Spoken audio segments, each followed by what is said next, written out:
Maintenant, retournons à notre animation du personnage qui marche. Vous pouvez la trouver dans le dossier avec tous les exemples. Allez dans le dossier Caractère 2, puis dans Final, et elle est là. Maintenant, nous pouvons ajouter un arrière-plan et créer une scène comme celle-ci.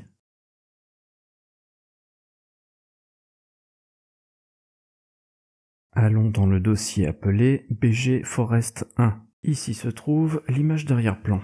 Vous allez juste insérer directement l'image dans le fichier avec l'animation du cycle de marche.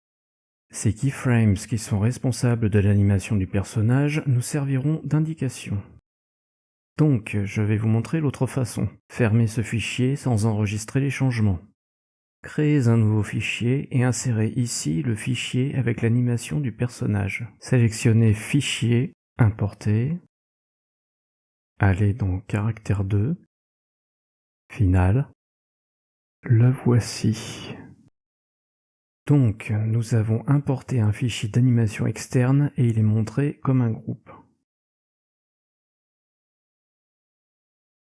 Maintenant, nous pouvons l'animer comme une image normale.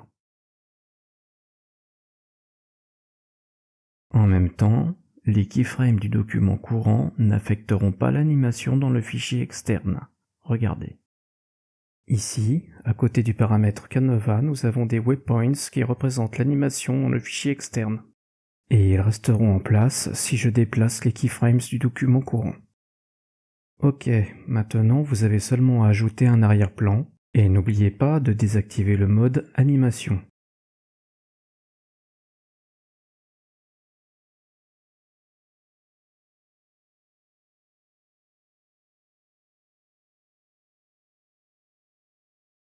Il est important de noter que si nous importons un fichier d'animation externe, son contenu ne sera pas copié dans le fichier, il lui sera lié. Ce qui signifie que si vous modifiez le fichier externe, alors toutes les modifications seront automatiquement propagées à tous les fichiers auxquels il est lié. Maintenant, essayez d'ouvrir le groupe du fichier externe et d'y modifier quelque chose. Vous voyez, ça ne marche pas. C'est parce que le contenu du groupe appartient au fichier externe.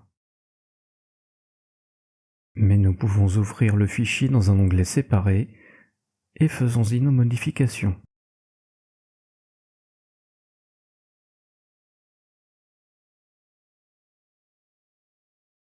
Et toutes les modifications seront automatiquement propagées ici.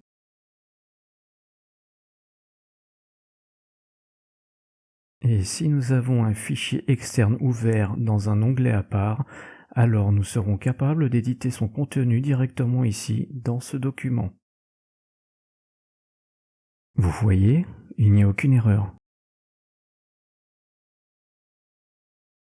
Une chose importante à prendre en compte. Si vous cliquez sur le bouton Enregistrer, alors seulement les modifications du document courant seront enregistrées. Tous les autres fichiers doivent être enregistrés séparément. C'est pourquoi il y a un bouton spécial Enregistrer tous, il enregistre tous les fichiers ouverts. Et comme nous avons commencé à parler à propos des fichiers liés, je voudrais dire quelques mots à propos des images. Tout comme l'import des fichiers d'animation, quand nous importons une image, son contenu n'est pas copié dans le fichier d'animation. Au lieu de ça, le fichier d'animation référence le contenu du fichier image. Si nous éditons le fichier image original, il sera automatiquement mis à jour dans notre animation.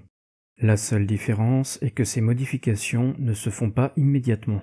Nous devons fermer et réouvrir le fichier d'animation pour voir les modifications. Enfin, encore une chose que vous devez savoir quand vous travaillez avec des fichiers liés. Si vous voulez transférer votre animation vers un autre ordinateur, vous devrez vous assurer de déplacer tous les fichiers liés. Pour les calques images, vous pouvez voir et changer le chemin vers le fichier source ici. Dans ce paramètre.